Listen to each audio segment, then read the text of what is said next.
Attention car buyers, it's back this weekend. Gamer's massive fixed price sale. Over 300 vehicles at fixed price. Trade-ins welcome. No deposit finance available. No worries. Common sense prices. Fixed on screen. Ex-government and repossessions available. Used vehicles at wholesale prices from as low as $3,000. Save, save, save this Saturday and Sunday at Gamer's massive fixed price sale. Rain, hail or shine, we've got you covered at Gamer's. Steel River Estate, Mayfield West.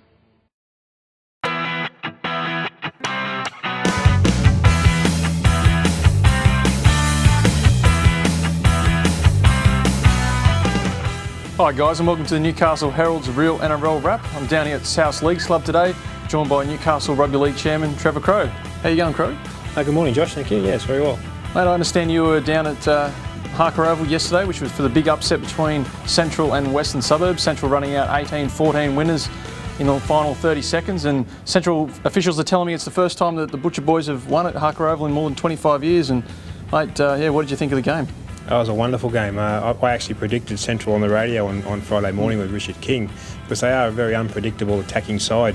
We can probably call them the entertainers, like Canterbury back in the 80s. I think in the first 5 minutes they chipped over the top 3 times. But to have a last-minute victory against the reigning premiers, it'll do their confidence wonderful for the next 5 weeks, and they should be leading the competition hopefully by halfway mark. I remember talking to you in the pre-season. You said you were very impressed with the culture that Paul Davis was building at Central. Absolutely. Nothing surprises me about Central at the moment. Paul Davis has just created a culture there that is a winning culture and a family culture. Lindsay Young, who's the marketing person for the football club at the moment, is doing some outstanding jobs in regards to fundraising and just heightening the profile of the Central club and the team in general. Now, the other big upset yesterday was Curry's 26-6 win over South Newcastle at Townsend Oval, which ended South's flawless start to the season. And a lot of people had been predicting that Curry would be doing a lot better than they have been. And do you think after this win, Crowe, that they'll start putting a few wins together and reaching the potential that I suppose most thought they would at the start of the year? Yes, yesterday was a massive confidence boost for the Curry club. They've got a good pack of forwards. They've started slowly, but to beat the undefeated side in South Newcastle yesterday will be wonderful for their confidence. George Nadira playing halfback 5'8" will always be the surprise packer for them. When he was at the Knights in the Brian Smith regime, we were struggling for a halfback for quite some time, and George Nadira was never considered, and he's just a quick attacking little halfback, and I think he'll get those blokes to the top 3 by the end of the season if he continues to play in the halves. Yeah, he certainly seemed to strengthen up their defence yesterday and gave Ben Jeffries a bit more space out wide too, to sort of do what he does best as well. So yeah, exactly. And on Saturday we saw Cessnock end their season of losses when they defeated Port Stephens 58-22 up there at Cessnock. And there's been a lot of talk during the week about Cessnock and their sort of off-field dramas with Terra CEC wanting a release to go to Wyong, and Brendan Worth being sort of disappointed with not finding employment up in the mines. But they seem to put that behind them for the win yesterday. And do you sort of think they can continue that going forward? Well, it's up to the players, Josh. I agree totally with what Todd Edwards said in last Sunday's paper in regards to some of his teams being rock stars and maybe looking in the mirror a little bit too much. But I always believe in rugby league, and certainly the athlete, they need to hear it how it is sometimes to get them back into gear. As a pack of forwards that haven't been playing very well, they're probably looking at each other and say, well, you can do my work for me, I'm having a rest this half. But they just need to look at themselves. And the coaches, for my opinion, in rugby league for a lot, are too responsible for losses. At the end of the day, it comes down to the athlete's attitude and pride in their performance. So Cessnock will now on a positive now, so I think they'll continue on. The other game on Saturday was Macquarie winning 40-0 over Lakes United down at Peacock Field. And Macquarie now top of the table and the only side undefeated after 5 rounds, courtesy of a bye and 4 wins. But that's 2 losses in a row now for Lakes to a hefty margin, and there's no concerns about their competitiveness going forward. I watched them play South 2 weeks ago, and they did play some good football, Josh. They weren't that far behind at half time, and I thought they would come back and make a competitive game. They didn't, unfortunately. But in regards to Macquarie, with Central, they've been the surprise packet as well. I mean, I used to play football with Noel Den back in the Waratah days when he came back from St George, and even back then he was a little bit different, but he's different in a positive sense. And he's the sort of coach who players want to play for, and that's half the battle. Yeah, I mean, he likes to talk it down, doesn't he? Yes, he does. But the fact is, I think they've got a pretty strong side there, and they're going to certainly be challenging come September. Yeah, I think that the way the competition is unfolding at the moment after 6 or 7 rounds, you will see with 3 rounds to go probably 3 or 4 teams fighting out for 5th spot. That's how close I predict it'll be in the next 10 weeks. Cessnock was still searching for their first win of the season against Port Stephens after a tough week with talk of player unrest and rockstar attitudes. But Captain Rolly Brown delivered an all-star performance for the Goannas and was in everything early. However, midway through the first half, the Sharks led 14-10 following a short pass from James McCabe, which led to a try to Dale Clackety. But Brown made sure the Goannas led 26-14 at half-time when he scored his 3rd try off a questionable offload from Sepi Afu. It was all Cessnock in the second half as Brown continued to destroy the Sharks, resulting in a 58-22 victory to the Goies. It took 90 minutes for Macquarie to break through Lakes United's defence, despite a wealth of possession at Peacock Field. A Matt Everett kick resulted in the first of 2 tries to Nathan Cantor. 2 more tries gave the Scorpions an 18-0 lead at half-time, and they quickly extended after the break when Royce Jeffries found the try line. Jacob Briggs has an uncanny ability to find the try line and did that again with a dummy and a sidestep to give Macquarie a 28-0 advantage. The Scorpions kept dominating the Seagulls and another Jeffrey try completed a 40-0 romp for Macquarie. The Scorpions still undefeated and after 5 rounds, and Lakes are still searching for their first win of the season. South dominated the opening 20 minutes against Curry at Townsend Oval, but it was the visitors who posted first points when Ben Jeffries and Ethan McKenzie spread the ball wide for a Shannon Tanner try.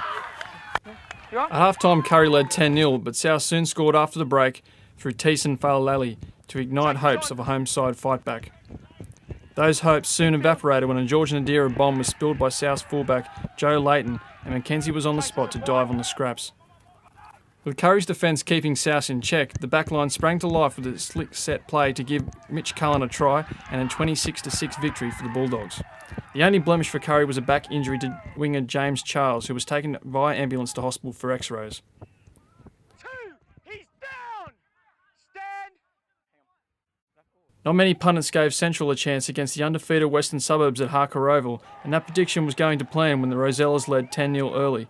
Central junior Callan Richardson outleaping the Butcher Boys to sting his former club. But the Butcher Boys fought back to be down 10-6 at half-time when a Randall Briggs grubber set up a try for halfback Clary Moran. Central then took the lead in the second half when former Wyong prop Rowan Kelly trampled several West defenders on the way to the line. With 15 minutes remaining, West stole the lead back again 14-12 when another Tom Liddon bomb to Richardson resulted in a try to Steve Gordon. But with a game on the line with 30 seconds to play, Clary Moran stepped up for Central, gumming and stepping his way through to record a historic victory for the Butcher Boys, 18-14.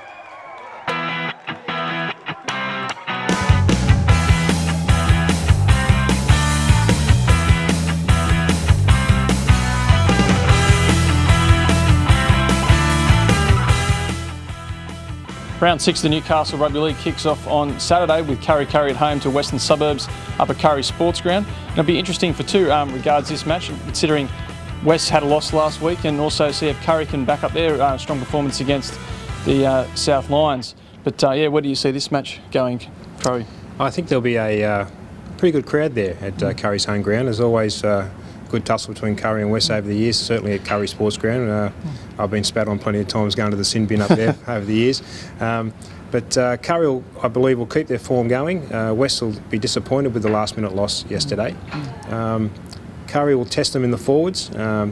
West are quite good in their attacking side of things in the back line, but their forwards may not be up to Curry's forwards, so I'm tipping Curry at home. Yeah, okay. Yeah, well, interesting enough, Curry haven't won at home yet this season. They had had a loss and a draw, where both their wins have come on the road. But you expect that's going to change soon enough. But yeah, I'm going to tip West in this one. I think they're going to be pretty fired up after losing in the death, and they might hit back. On Sunday, we have 3 matches all at 3 p.m, starting off with Lakes United at home to Cessnock down at Carl Oval. And probably will be another tough day for Lakes, I would think. But Cessnock now obviously going to be on a bit of a roll now after last week. yeah, nothing wrong with a football club, mate, that a couple of wins on the trot doesn't fix. Lakes, unfortunately, looking for their first win. At home, it'll be probably close till half-time. They may lead in the second half, possibly, but Cessnock will storm home in the last 20. Also on Sunday we have a bit of a local derby up there at Raymond Terrace, the Lakeside, with Maitland travelling up to face the Port Stephens Sharks, and there's a few ex-Pickers players in the Port Stephens side these days, like Gavin Quinn and Willie Paleo and Joel Osborne, so might be a bit of feeling in this one. Yeah, there's a lot of friends playing on opposite sides of the field on that particular day, but Port Stephens is home. I mean, they've been playing some good footy. Maitland have only had the one win. And they're a little bit unpredictable at the moment, but Port Stephens at home, I'm tipping them, mate. Yeah. And probably I think this is going to be the match of the round at 3 p.m. at St John next Sunday is Central at home to Macquarie. When probably last week you may have said that Macquarie should have won this game, but considering how Central played yesterday, this match could be really go either way, I think. It'll be very close. Central, as I said, mate, nothing surprising me about them at the moment. Macquarie, with Noel at the helm, doing a great job. They deserve some recognition going into the latter part of this year, because Macquarie have been there quite a few times late in the year over the last 3 or 4 years, but I think they'll take the next step this year. But I'm predicting a draw at full time and Golden Point. Yeah. Of course, that match they're also having a bit of a charity drive there, Central, for the Wesley Mission. Anyone who rocks up with sort of sanitary goods, isn't it, can get free admission to the ground, so it's toilet rolls, tissues, that sort of stuff. Yeah, that'll be welcome for the Wesley Mission. And so until next week, guys, enjoy your footy, and we'll catch you next week for the Real NRL Wrap. Attention car buyers, it's back this weekend. Gamers' massive fixed price sale. Over 300 vehicles at fixed price. Trade-ins welcome. No deposit finance available. No worries. Common sense prices. Fixed on screen. Ex-government and repossessions available. Used vehicles at wholesale prices from as low as $3,000. Save, save, save this Saturday and Sunday at Gamers' massive fixed price sale. Rain, hail or shine, we've got you covered at Gamers. Steel River Estate, Mayfield West.